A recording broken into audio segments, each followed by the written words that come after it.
Hello there, Aubrey. How's everything going today? I'm great. How are you, Lindsay? Good, feeling great today. Aubrey, I have a question though, because you are, working with students on IELTS and Yes. hearing from them frequently. Yeah, so which part of the test do you think students worry about the most? What is the number one worry? Probably writing. If you're Yeah. listening to this podcast and you're most worried about the writing exam, you're not alone. That's very common. A lot of students worry most about speaking, Yes. but writing is probably the number one, especially task 2. I'm excited we're talking about task 2 today because especially if you're taking the general exam, you probably feel pretty confident writing that letter, but task 2 is always pretty difficult. Oh, yeah, complicated, right? We need Yeah. to know what to include, what not to include. There are different Yes. essay types, like you said. So, where do we start today? Yeah. Well, so first of all, I think a lot of students aren't sure how to tackle the different essay types. Yeah. You might not be sure what to include in body paragraphs depending on which type of essay you're writing, right? Problem solution, argument essay, advantage, disadvantage. So that is a little tricky. So we're going to teach you today how to write high scoring body paragraphs for writing task 2.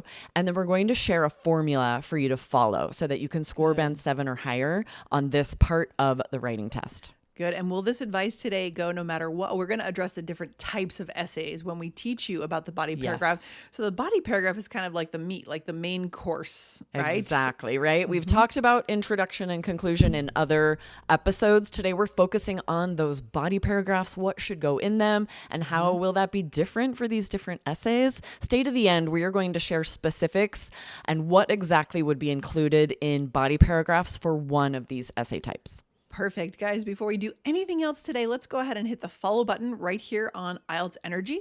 If you are listening in YouTube or watching in YouTube, you could hit subscribe right there on IELTS Energy TV or in Apple Podcasts. All right. Good. Awesome. All right, so let's dive into what goes in a body paragraph. One of the biggest mistakes students make is they're putting new ideas in maybe the introduction, the conclusion. That doesn't work because any new ideas in an essay have to be supported with details and examples. All of that, all substantial information should go in body paragraphs. And it's probably an easy trap to fall into because you think, oh, I just thought of this. I'm going to add this. It'll add value to the essay. But if you don't build it out or flesh it out, it's not going to. Especially in the conclusion, right? You might think of new ideas as you're sort of summarizing and finishing. You can't just add them there. You're going to score 6 or lower for the task response score if you do that because every idea must be supported. Okay, ouch, 6 or lower. That's very specific, important to know. Yes. So then what does go into the body paragraphs? I mean, it depends on the type of essay we're writing, right? Exactly, right? So for each type of essay that you could get on IELTS, it'll look a little different. For the opinion essay, let's talk about first, you will support your own opinion on the topic in both body paragraphs. So we often recommend including a concession in one of these body paragraphs so that you are acknowledging the other side of the argument. You could search concession on our blog for more details about what exactly that means. Because in order to really answer the whole question, you need to at least acknowledge the other side of the argument. Yeah, exactly. So come back to allearsenglish.com, go to the search bar and type in concession, and some blog posts should come up. Study exactly what that means, guys. But for now, Aubrey, argument essays. What do we put in an argument essay?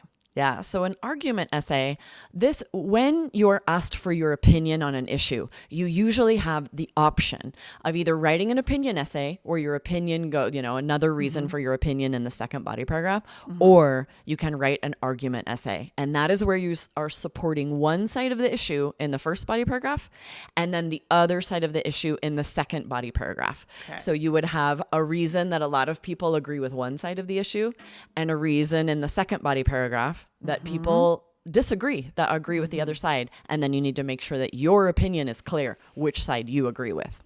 Yeah. And I mean, this episode is meant to be just a starting point, not exhaustive in terms of what should go into your essay. If you guys really want to know a full training and get that full training step-by-step system, you'd want to be in our course over at allearsenglish.com/ keys. All right. Yes, yes. But for And now, as a little preview, stay to the end of this episode because we're going to take that essay type, an argument essay, and we're going to dive a little deeper into what exactly would that look like?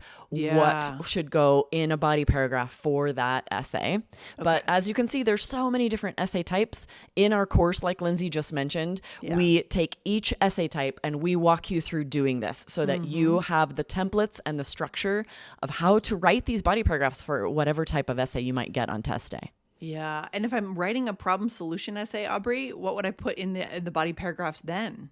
Yeah. So in one body paragraph will be details about the problem. And then in the other body paragraph will be the solution, your idea for how to solve that problem. And then keep in mind, this is one of those that might have a plural. You could be asked, what are the problems or what are the, right? It could be a plural. And then what are possible solutions? And if those words are plural, you have to provide two different options, two different possibilities, and then support each of them with supporting details and an example. So we really have to pay attention in the instructions Yes. to the little details. Oh my Yes. gosh. Yes. Yeah. Okay. And what about advantage, disadvantage? There's still a few more essay types, Oh, right? there's so many. I know, exactly. So if you're asked to provide the advantages and disadvantages of something, some topic, in the first body paragraph, provide advantages. In the second body paragraph, disadvantages. And again, look for that plural. If it just says advantage, disadvantage, you can provide one of each. But if it's a plural, which it usually is, it usually says what are the advantages and disadvantages, you need to provide two. All right. And then there's mixed essays. Oh my gosh. What is a mixed essay? Yeah, these are often called double question essays because what this is there are two questions that are a mix of these different essay types, right? It might be problem and advantages, right? So it could take two pieces of these different essays, or it might be like disadvantages and your opinion. Okay. So the way to tackle this, there's always two questions. And you just tackle that first question in the first body paragraph, answer it very fully with your idea, and then support for your idea, an example. And the second body paragraph, you're answering that second question, whatever it is. So let's give an example here of a mixed essay for students who aren't familiar with these yet.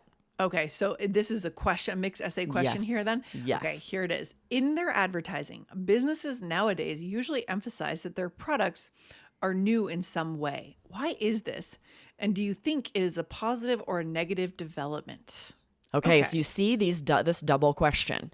And the best way to tackle an essay like this, and these are more and more common on test day, there's a very good chance you'll get a double question essay, a mixed essay, is that first question, why is this, right? What is the cause of this is what that means. So this is really causes and positive or negative development. So really causes an opinion if you break this down. So in that first body paragraph, answer that question. Why is this? What is your opinion? What do you think is a reason this is happening?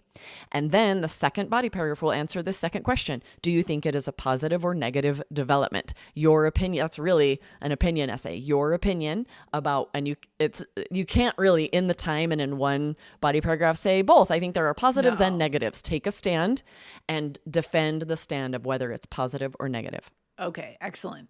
All right, Aubrey, we are back from break. Should we do an example here? What do you think? Yes, we're going to give you an example for an argument essay. You need two body paragraphs, of course, which describe two sides of the issue for an argument essay. We're going to give you a structure here for each of these body paragraphs. Okay, so for sentence one, Aubrey, what comes first in that body paragraph? So in that first body paragraph 7, sentence 1 is a topic sentence. This is a basic summary of what you're going to talk about. You are going to present the main idea of the paragraph. So for example, if the topic asks about co-ed schools, what could your first sentence be? You could say, there are many reasons to support co-ed schools. So you are just opening. Opening with this main idea, right? This is what I'm going to cover in this essay, in this paragraph. And then in sentence 2, we would give our first reason, right? So tell us about this. Yeah, so you're going to give the reason for what you are saying in your topic sentence. And you, of course, want to use linking words. So, for example, if that was your first sentence, right, there are many reasons to support co-ed schools. Your second sentence could be, first and foremost, there is a lot to learn by attending school with the opposite gender. So you are introducing here the reason for your opinion.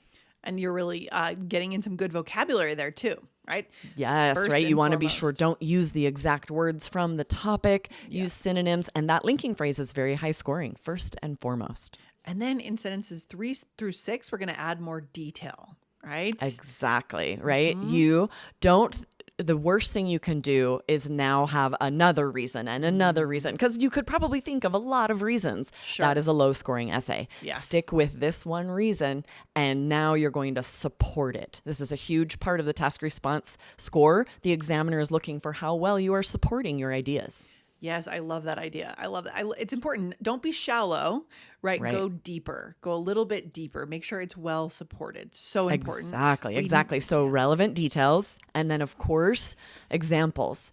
You can use personal examples, fake research if needed. You do not have to use statistics that are actually real, and you don't have to have statistics at all. You can draw from your personal life. You, even if you aren't personally connected to it, likely you know someone who is. You could write something about them, or you could also make that up to have an example that supports your idea. Yeah, I think a lot of people are probably surprised to learn that we can use fake research, but it makes sense. The examiner doesn't expect you to have facts memorized about all these potential topics, right? So making something up is totally okay. Yeah, and they're not going to fact check you. They're not going to Google it. So you can say in a survey of just make it make sense, make it logical, and that absolutely works. You're aiming for 5 to 6 sentences total for a body paragraph. Okay. So you have that introduction, that topic sentence, and then you're sharing the reason, right? Your idea. And then 3 to 4 sentences of details, one example. That is a strong body paragraph. Yes, this is going to get us beyond that 6. If we get stuck at the band 6, we probably won't get the score we need to move on, right, with our lives. Right. So Because, it's interesting. This is about the task response score, right? You could still get a very high vocabulary score, a high grammar score. And if you get a low task response score, that overall score, it's hard to get a 7 or higher. So you could get a band 9 for task response. And even if you get 6 for grammar, you still could get the overall 7 you need. Okay. Good reason to include everything we need in that body paragraph. Aubrey, anything else we need to know here today? Yeah, we want to make sure that we point out at the end of body paragraphs, you should not summarize what you've said. That will all come in your conclusion paragraph. So your body paragraph should just be the structure that we've laid out, no summary sentence, right? So if you stick to this structure, it will be a very organized essay. Not only will your task response score be high, but also your coherence score, which is about how organized you are. If you have good linking phrases, right? Both of those scores will be higher. Make sure you're using a lot of different topics when you practice. First of all, make sure you're practicing a lot. There's heavy use of practice here, guys, and always answering different types of questions. Okay. Yes, exactly. For each of these different types of essays, you have to have written many practice essays to get the timing down, to know, how can you follow this structure, and be able to be confident on test day, going in knowing I can do this easily in my practice, so I'm going to be fine on test day. All right, guys. So go forward here with this structure. Make this a habit for you, and this will start to build your template to get that 7 or higher overall on writing. One other episode you could check out right now, guys, is IELTS Energy 1593. Do you find this vocabulary heartwarming? All right, go check that one out. Some great vocab for IELTS speaking. Scroll up if you missed that one. Yeah. Any other final thought for today? I think it's so important to recognize that if you are stressed about the writing exam, you're not alone.